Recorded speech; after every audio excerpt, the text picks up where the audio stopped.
Hello, ladies and gentlefolk. I'm back again with another video. And this one I am going to make abundantly clear because there's been word about plagiarism and all that shit with the use of my refrain after a while. And before I started writing, I actually touched upon that. All right. With pieces such as the following prose poem, which is what I've been posting after a while, I feel it necessary to divulge a bit more about the origin. In essence, creativity is the product of inspiration. Where, though, does the inspiration originate then? Are there any real organic ideas out there, or is the common belief that there is so much information out there that there is no such thing as original thought? I beg to differ. Inspiration can manifest itself within someone simply by hearing a piece of music, seeing a painting, reading a book, or other creative piece by another. Take Christopher Marlowe's poem, The Passionate Shepherd to His Love, and the subsequent poem written by Sir Walter Raleigh as a response to the original, The Nymph's Reply to the Shepherd. Both written at different periods, both using their unique voice and style. They are the same, but different in certain respects. Both are often taught together in high school poetry classes. Both are conjoined in the same world with a similar theme, but each are unique, standalone poems. Years ago, I read a poem that was life-changing, After a While, by Veronica Shoffstall and Jorge Luis Borgess. The poem was so moving to me, and for many years I'd think on it during transitional periods of my life. Eventually, it led me to write the following piece, extending beyond mere poetry for me and delving deeper within the recesses of my own life experience and observations. Borrowing the refrain of After a While, that began as a simple poem inspired by the brilliant work of another, catapulted me into a more in-depth take on my own life experiences in hopes that perhaps someday my work can be as inspirational to someone else as Miss Shoffstall's poem is for me with hers. Over the years, I found myself adding to this piece as wisdom is gleaned from the days and years of everyday life and happenstance. Using life experience from over 30 years of journals, I have found there is much to be learned from the past. I was blessed with the habit of keeping a journal all my life, and it amazes me how much has changed over the years. I imagine 20 years from now, I can read back through them with older eyes and see things about my life that I cannot now. Creating this has been a wonderful adventure, and I'm grateful for the poem that inspired this extensive work. The last time I worked on this project was 10 years ago.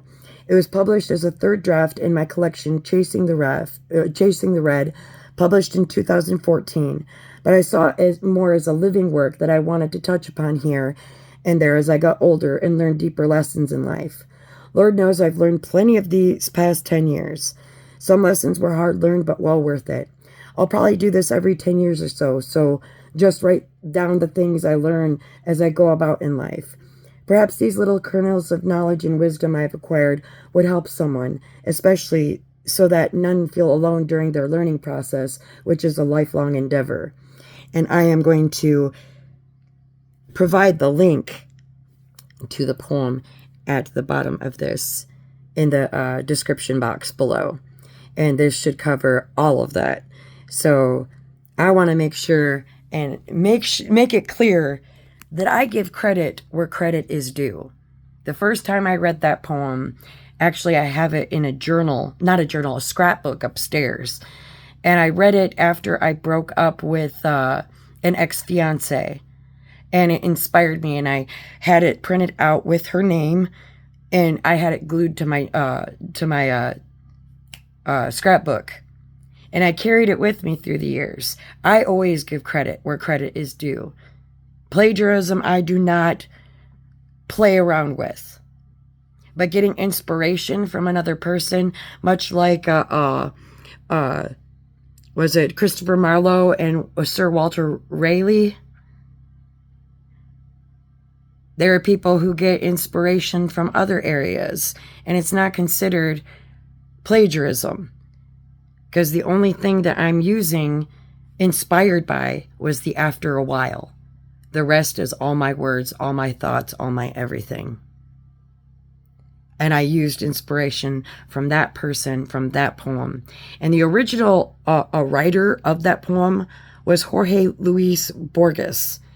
Now, Veronica Shoffstall edited that poem and had it copywritten under her name. So she didn't technically write it originally. It was Jorge Luis Borgess who originally wrote it. Veronica Shoffstall edited the shit out of it and had it published and copywritten under her name. But she went back and she cross-referenced Jorge Luis Borgess as the original creator of the work. So, cross-referencing is vastly important. You give credit where credit is due. And that is how I roll. So this is just a background for my poem After a While. I appreciate those of you who have been on this journey with me and have taken the time to watch the videos. I appreciate it. Don't forget to like, comment, share, and subscribe. Thank you again. And thank you, Veronica, for inspiring this lifelong endeavor of mine. I appreciate your work. And same with you, Jorge. Thank you.